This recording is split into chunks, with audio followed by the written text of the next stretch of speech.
बिस्मिल्लाहिर्रहमानिर्रहीम। आज हम पढ़ेंगे आइडेंटिफाइंग नाउन्स और नाउन को कैसे आइडेंटिफाई किया जा सकता है। मैं आपसे ये नहीं कह रहा कि आपको नाउन्स का नहीं पता होगा।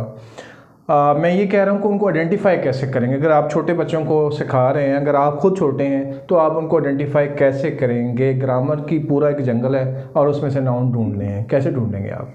तो पहली बात यह है, इसलिए मैंने इसका नाम भी रखा है कि how to identifying a noun और द बेस्ट ट्रिक्स, बेहतरीन ट्रिक आपको बताऊंगा। पहली बात तो ये है कि ये आपको पता है कि नाउन जो है वो नेम ऑफ अ पर्सन होता है या प्लेस होता है, थिंग होता है और आइडिया होता है।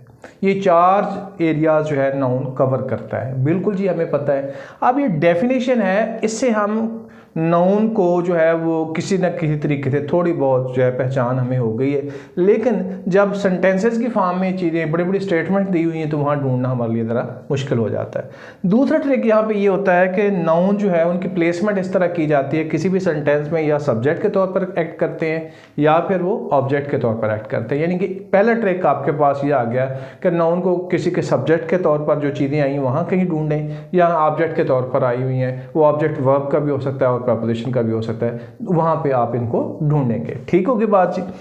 अब आ जाता है जी दो इसके और फार्मूलाज हैं कि आपने सब्जेक्ट के तौर पर एक चीज को अंडरलाइन किया और उसे नाउन समझ लिया, उसको वेरीफाई करना है कि वाकई ये नाउन है या मैंने इसे नाउन समझ लिया है। तो उसके लिए क्या करेंगे, वो कहते हैं जी उससे पहले दा लगा के देखें मिसाल के तौर, और वो अगर यूनिट के तौर पर बिहेव करे तो वो नाउन है।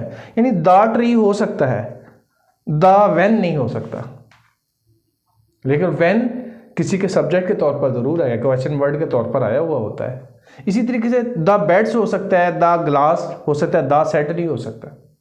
इसका मतलब सेट जो है नाउन नहीं है। इसी तरीके से द स्लोली नहीं हो सकता। इसी तरीके से द फैक्ट्री हो सकता है क्योंकि ये नाउन है, एक यूनिट के तौर पर बिहेव करता है। इसी तरीके से हिज से भी आप टेस्ट कर सकते हैं कि आप कह सकते हैं कि हिज ट्री, लेकिन हिज वैन नहीं कह सकते। हिज वैन तो कुछ भी नहीं है, यानी वो यूनिट के तौर पर बिहेव ही नहीं कर रहा और कोई मीनिंग नहीं उसका निकल रहा।